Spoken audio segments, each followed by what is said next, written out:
Hey there guys, and welcome back to Let's Play Persona 4 Arena Blind. Oh wait, I'm sorry, it's Persona 3 Arena Blind, because we are on Mitsuru. That's right, second to last normal character. Of course we have Labris. We got Mitsuru. Hooray, Mitsuru! Mitsuru is another character I really don't like to play. She's a charge character, sort of like E Honda or Blanca from Street Fighter fame.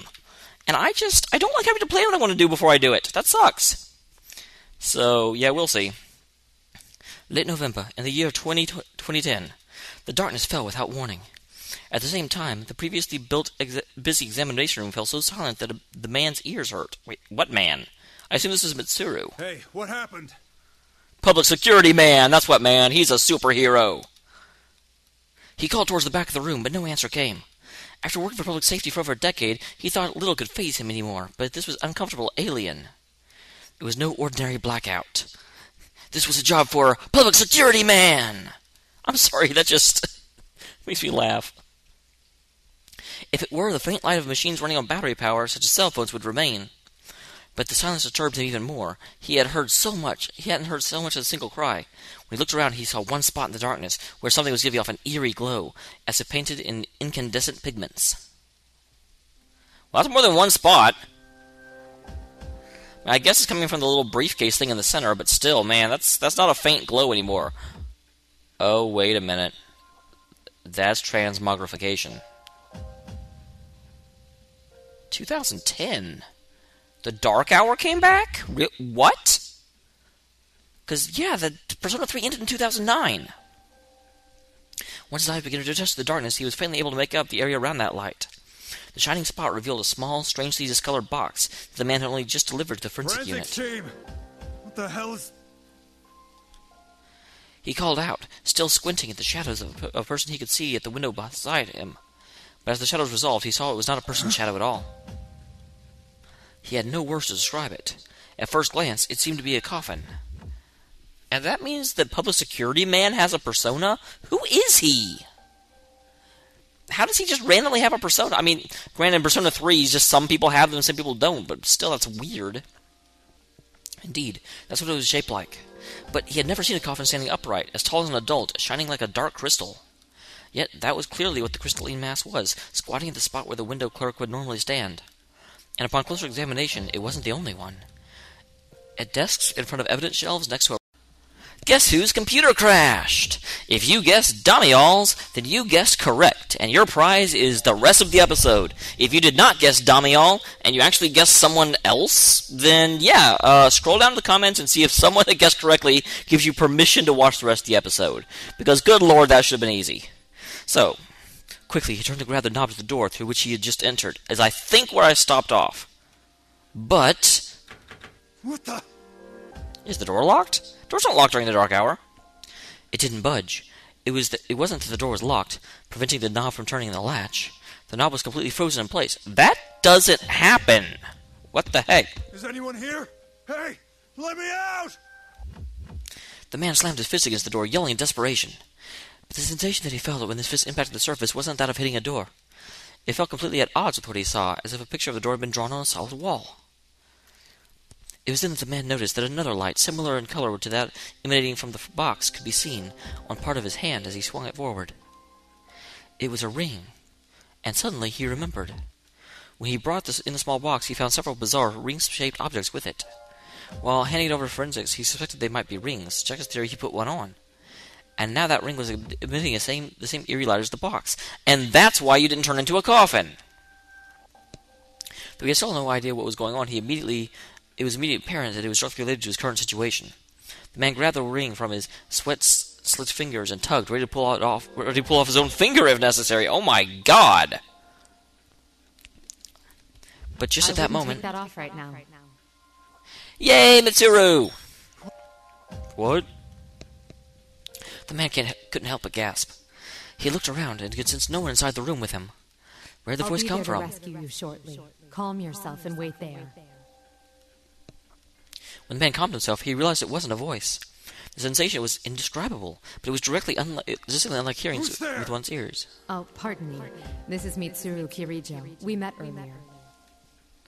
Kirijo? He did know a Kirijo. It was she who brought in the strange small box. That wasn't all he knew. The Kirijos were a wicked family who used their fortune and influence as a shield, continuing to frustrate the police. Despite that, the man couldn't help but feel relief wash over him. Perhaps he might survive this after all. Well, I appreciate the help. Just hurry. What kind of superhero are you, public security man? After getting back and muttering the words out, he sank to the floor, with the door at his back. Mitsuru Kirijo. If you recall correctly, she was the eldest daughter of the Kirijo's group's family. He noted their voice had been far calmer than his, despite the situation they were both in. He sensed a measure of trustworthiness from her. And to think, it had been merely an hour ago that he was asking himself why such a young girl had been chosen to head the Kirijo group at all.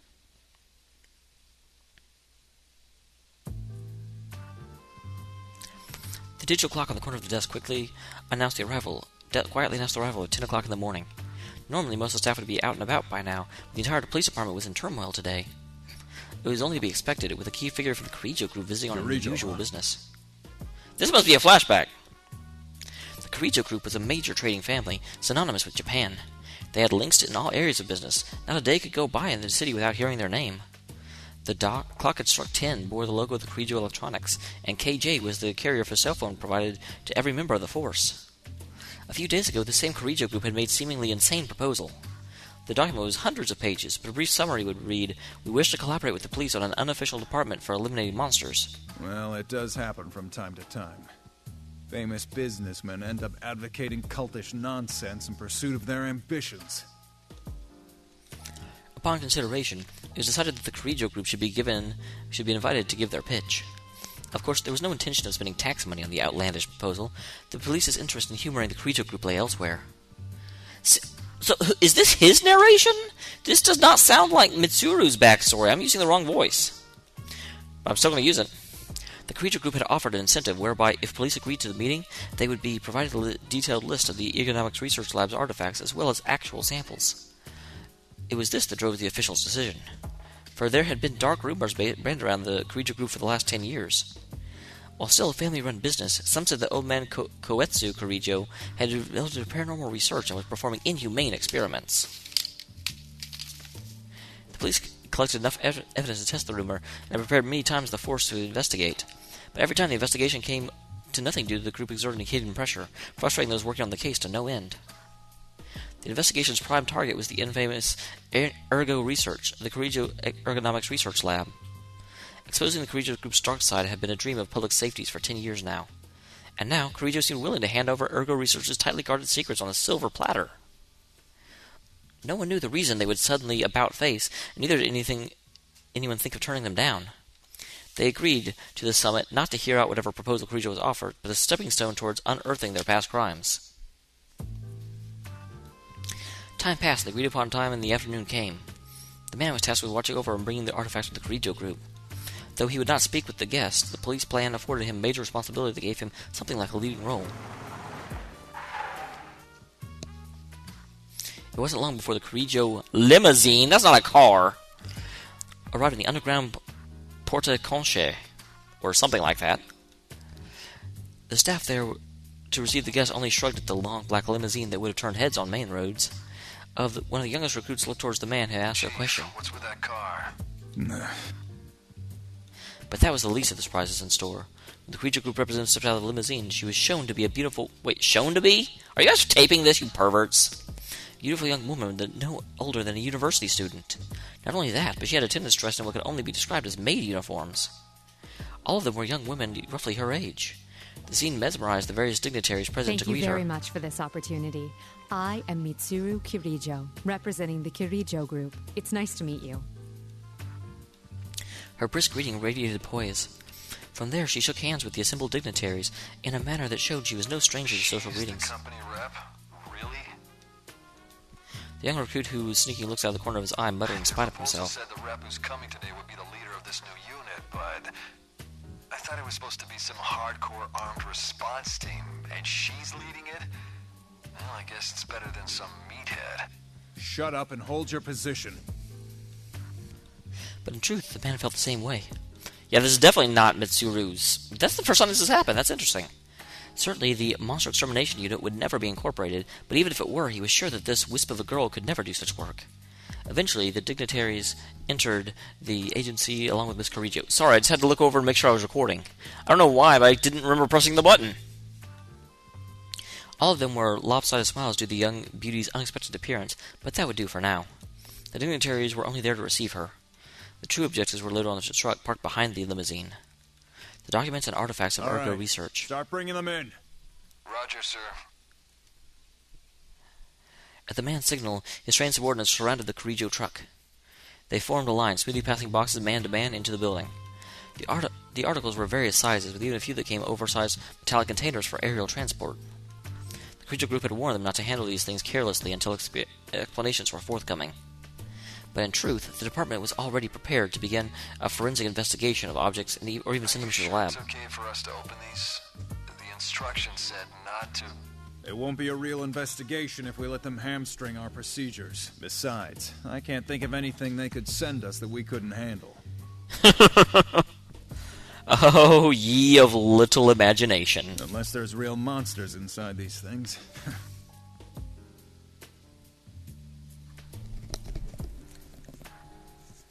The articles were brought in silence. The operation only lasted about 15 minutes. The man himself received the last item, the size of a jewelry box, and checked the truck to make sure nothing went overlooked before closing it up. That done, he turned and walked quickly towards the forensics room.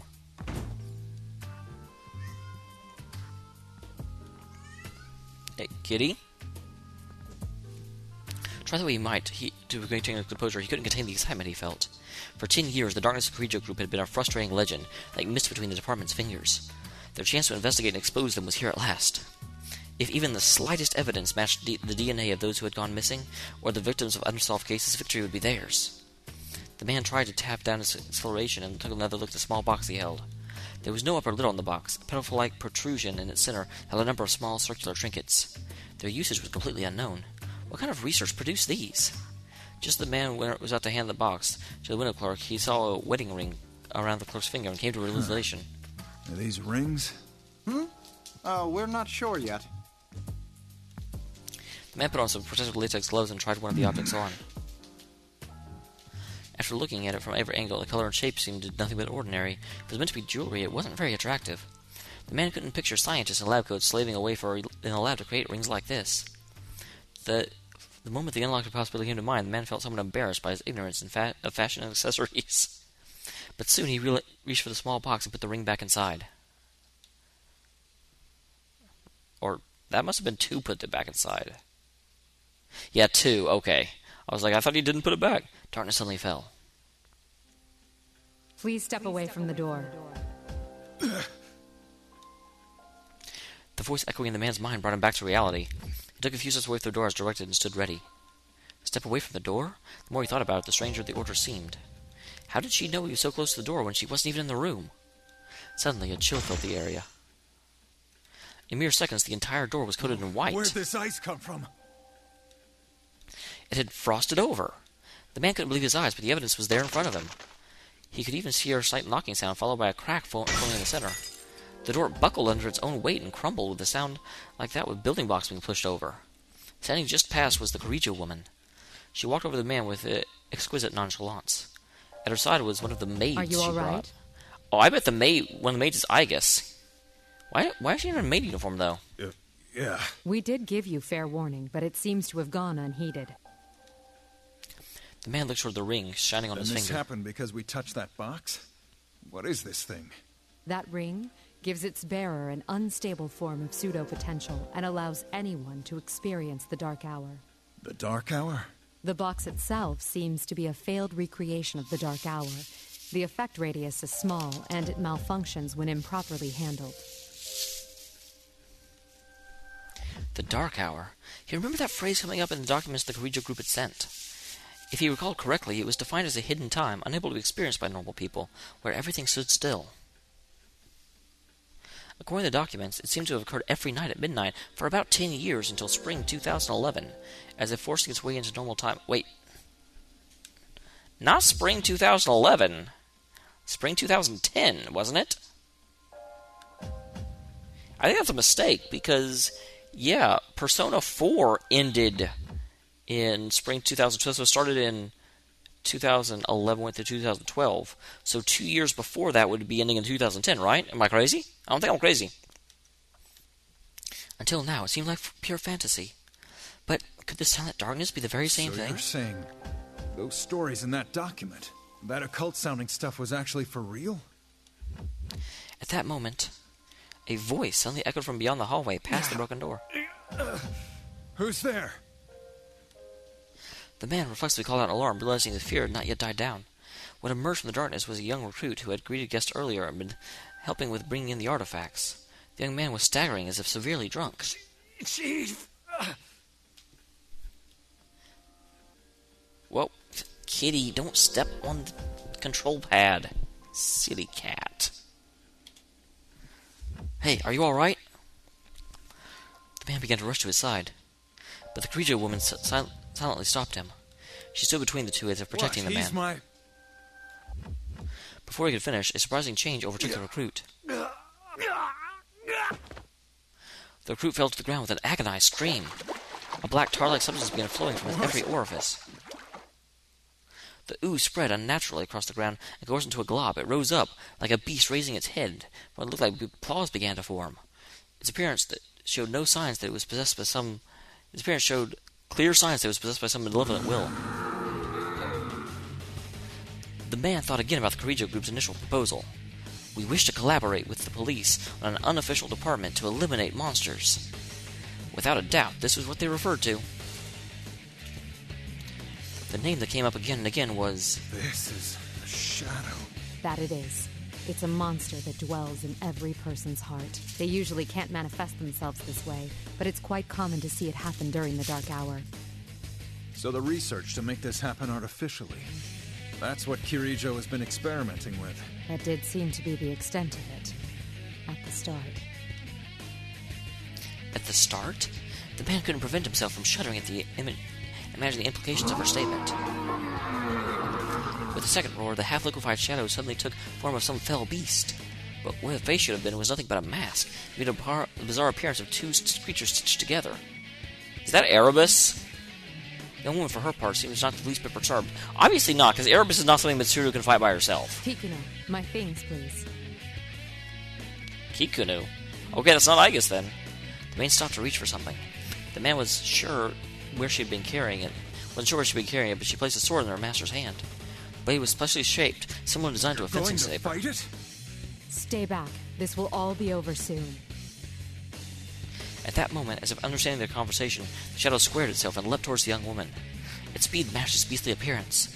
The darkness of the room, the man found it simply difficult to keep his eyes on it. The young woman did not move. Her sword remained lowered in the face of the shadow's advance.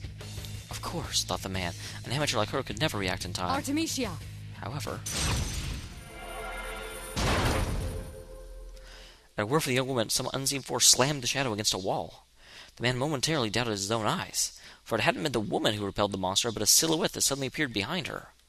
It looked as though it had been enveloped in the sublime light. Contrasting the shadow's dark glow was a woman wearing a majestic dress. The silhouette held its hand towards the crouching shadow. Once again, the man felt freezing air fill the room. And with that, the shadow stopped moving. Frost crystallized all over it and turned into an ice sculpture within seconds. Only then did the woman swing the sword in her hand for the first time. A white gleam arced through the air. Upon impact, the frozen enemy shattered like it had been crystallized sugar rather than ice. The victory was so one-sided the man hesitated to call it a battle. Are you all right? The young woman turned towards the man. The sound of her boots hitting the floor gave him a jarring realization that she hadn't moved a single step during the fray. Seeing that he was at a loss for words, she gave him a gentle smile. It was all too much for the man. He actually felt relieved to be protected by the small woman. One thing was obvious. She had been through countless battles, much like the one he just Your witnessed. fallen employee's life is in no danger, but he'll be very weak. Make sure he gets to a hospital. Should I make the arrangements? No, I should at least handle that. It is a public security matter. With a nod, the young woman approached the small box and manipulated it in a way he couldn't quite catch. The eerie yellow light began to fade. Moments later, the silence and darkness faded. The world had been restored. The man felt his body become suddenly lighter, causing him to breathe a sigh of relief. He hadn't realized the pressure was gone until the air had been as suffocating as if he had been under water. There was a stir of movement in the room. The forensics team and assistants looked at the man and young woman were perplexed. The man took a quick look around. Fragments of the shadowed door were strewn about.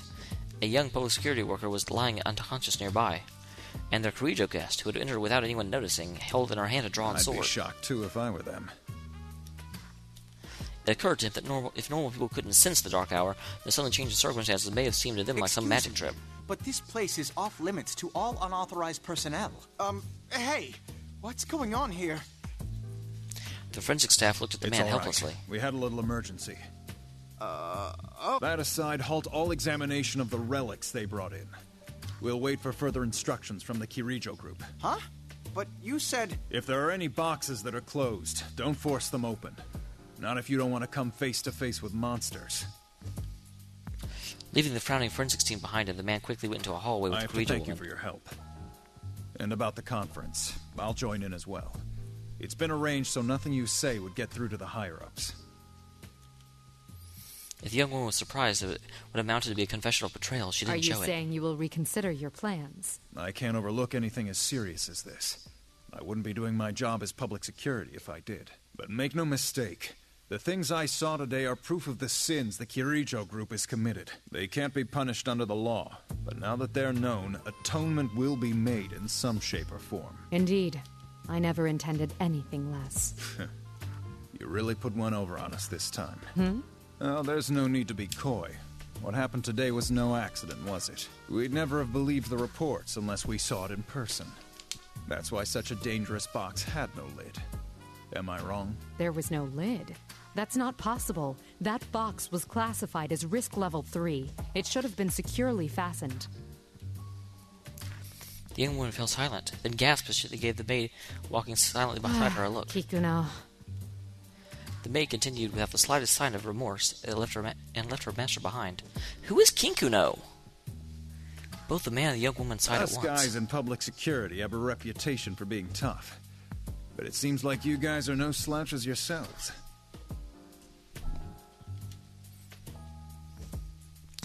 The summit that was meant to be a professional refusal to an unexpected term. Promises were made to continue the talks. 6 months passed.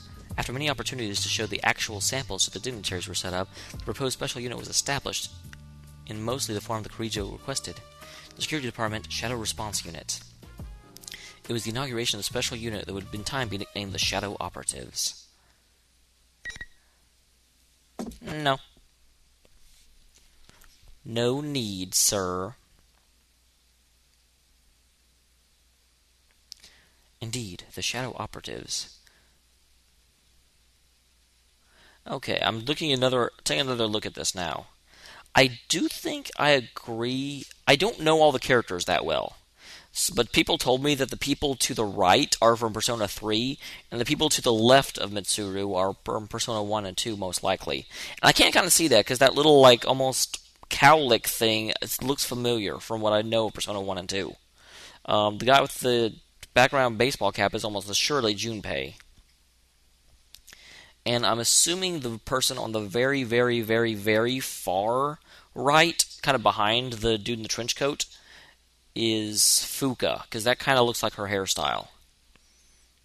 I do not know about the other two. The trench coat guy almost reminds me of Shinjiro, but he shouldn't be alive, because the P3 portable is not canon. And the one in the very back, I'm guessing is Akihiko. It's hard to say for sure. And I also, maybe Yukari is the one behind Mitsuru? Maybe? I don't know. I'm quite fond of the name. Not only do I normally pay much heed to these things, but in this case I admit being pleased. It started as sarcasm on the part of the higher-ranked personnel from the police. It can be taken to mean those who deal with shadows, but the real meaning is those who operate in the shadows. Not only is this unit unofficial, we have the difficult-to-credit job of exterminating monsters that no one knows about. Mostly, I suspect it was a dig at the group that disturbed the expected peaceful years before the older personnel's retirement. But Shadow Operative could also mean one who does an indispensable, albeit unrewarded job for society. It's a name truly befitting of this organization's goals. We're approaching the first anniversary of the Shadow Operative's establishment. Though we're still at the level of basic investigation and laying groundwork, it seems to be a full-scale case has arisen.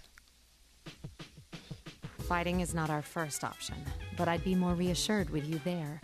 We have a general idea of where it was taken. The Inaba area, where there were reports of suspected shadow activity last year. Good as it is to hear from the old reliable friend, I limit the call to a quick I'll exchange send of you the information. precise location later. Sorry to call when you just returned from a trip, but I'm relying on your assistance. That's okay, Akihiko doesn't mind. I close my cell and return to my He's colleague. only just returned, and he's going directly to the location from the airport. Akihiko never changes. The man I was on the phone with just now was Akihiko Sanada, which we already knew because we've already seen his story. He's one of our non-permanent staff. Akihiko is an excellent Persona user, but beyond that, he's a skilled boxer. He's also a friend of mine from high school who fought shadows alongside me. I admire his strict determination and to never neglect his training, but the extreme lengths he goes can be rather inconvenient. After entering college, he accepted my invitation to be one of the founding shadow operatives, but it was his actions afterward that went above and beyond. Sure, I'll join, but if I want to use my strength professionally, I want to get my skills to a level I'm happy with first. Thus began his training expedition. He's not only wandering the country, he's traveling the entire world. I can't decide whether to be dumbfounded or impressed by his dedication to training. All of this is to say that he only just returned to Japan to take part in this operation. I give a wry smile and lean back in my chair. Seeing me relax, the girl watching nearby smiles. This is Aigis, known for her blonde hair and piercing blue eyes, and for being a freaking robot. She's a sweet girl on the outside, but has what it takes to be an important member of Will our we squad. be able to find Labris? My sister? When I look over at Aigis, her eyes are cast downward with an Will we alert be expression. able to save her? Isn't that what you really want to ask? She must have known, once I called Akihiko in as backup, there's a possibility we will have to fight Labris. Knowing that, it's not a great leap to imagine the worst case, she may have to be destroyed. And it's true, alas. If all else fails and our safety is at risk, there's no other way to stop her, that option is on the table. Don't worry. As I mentioned to Akihiko, fighting Labris is not our priority. The reason I formed this shadow operative team is to save lives. We will find her, whatever it takes, and bring her back. We can do this. Yes. I'm sorry to be so pessimistic. Those feelings you have for Labris, you should tell her when you see her. I will. The monitor is showing certain data, but is under multiple redundant encryptions. Kirijo Ergonomics Research Lab Confidential Matters. There is, in fact, a reason I'm reviewing these materials that are normally securely contained.